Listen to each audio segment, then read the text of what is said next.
Hi, I'm Tim. Welcome to our channel, and thanks for logging on. Today we're discussing the Glashutte Original Sport Evolution Chronograph. You can see and you can purchase this Sport Evo chronograph in stainless steel on our website.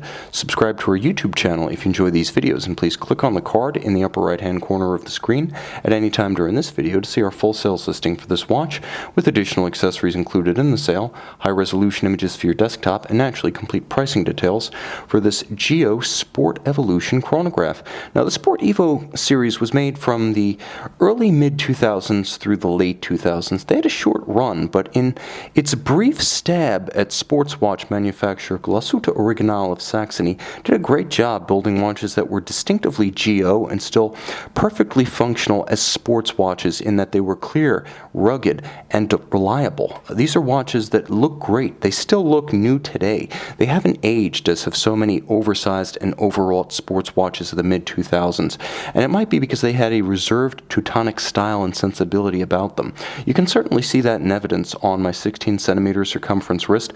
The watch is not as big as it may appear, as my wrist is tiny, and this 42.4mm diameter watch is nicely matched to the arc of my wrist.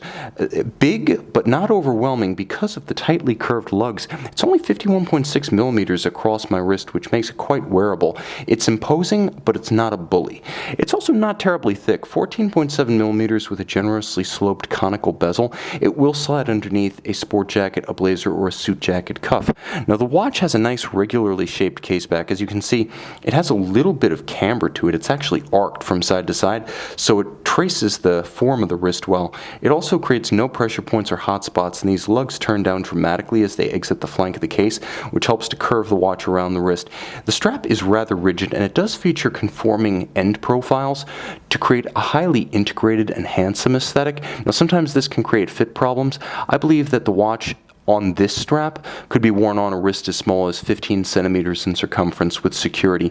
Below that, you're going to want to fit a strap that does not feature this conforming profile and doesn't have a tendency to flare and fight your wrist. But it is beautifully made, incredibly massive and bolstered down the center with folded edges and a monotone stitch. It's a semi-gloss black, large rectangular scale alligator leather, calfskin on the underside, and then there is a Geo pin buckle, which is fairly stylized for such a simple element. It's not a default design by any means. Nicely finished, as you can see, both polished and satin with embossed Geo logo and a little bit of fluting inboard. That's handsome and easily adjusted on the fly.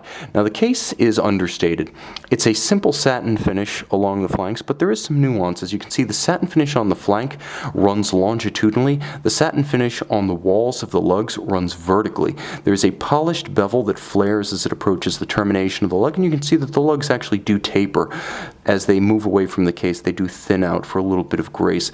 The bezel has a polished lip that contrasts nicely with the case where it meets the case band, and then the tachymeter scale itself is applied for timing objects, or rather using timing and a known fixed distance such as a kilometer to activate the chronograph and gauge instantaneous speed. So by timing, you gauge the speed of an object between two fixed points of known distance.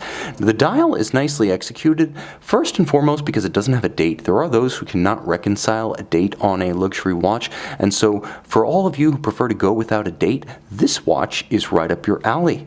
No longer the wallflower, this is your partner for the dance. The watch also has a lot of lume on its dial. Stay tuned at the end of this video for a lume shot, but it has a classical sporting tritone, even though the balance of the registers with chronograph, minutes, and hours features a little bit of a standout metal patterning. Nevertheless, it's the red, black, and light on black printing that visually unites this otherwise unusually structured dial with classical style as often seen on 1950s and 1960s sporting chronographs. Think some of the Rolex Paul Newman dials, the Singer exotic dials. The best examples featured a combination of black, light printing, and red accents, and this watch has that. There's also a stepped seconds track outboard and a slightly sloped rayhot. You can actually see the depth of the dial and the step of that rayhot better from an angle. Right here you can see it to good advantage. Now the watch features a robust crown guard structure that truly does shield the crown. That's far more than the standard crown guard flare and swell. That is a functional crown guard. You'll also note that the chronograph pushers are lozenge or square in profile and of high polish for a nice contrast with the case band.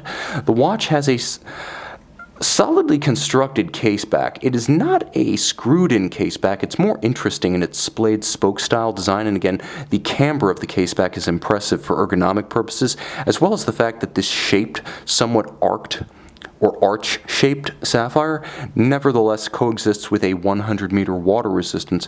What you're looking at in there is the caliber 3931. It's a 40-hour automatic winding Glashutte Original manufacture movement with a vertical clutch chronograph movement on top. So you have a chronograph movement module, and you have the base caliber 39 below. Together they are caliber 39-31. 4 hertz, it beats away at 28,800 vibrations per hour. It does feature hacking seconds. It does have 51 joules, one of the typical hallmarks of a modular movement. Many, many joules spread over what are effectively 2 movements Siamese. Handsome finishes. As you can see, polished screw heads and a flamboyant double spiral dressage to the reduction wheel of the winding system, and a black polished swan's neck fine adjustment regulator on the balance. This is a nicely executed Teutonic take on a sports watch. It's not Sin, it's not Union Glashutte, it's not Tudema. It's Geo doing a sports watch, and on that basis alone, this watch is of interest to collectors. Because it also fits well and looks great, it should be of interest to all watch enthusiasts. See it on our website and decide for yourself. And here you can see the Glashutte Original Sport Evolution Chronograph. Dominated by a few large and pronounced plots of lume, you can tell the time. It does lose chronograph functionality in the dark. Nevertheless, sports watch functionality that will never leave you in the dark when it comes to the time of day.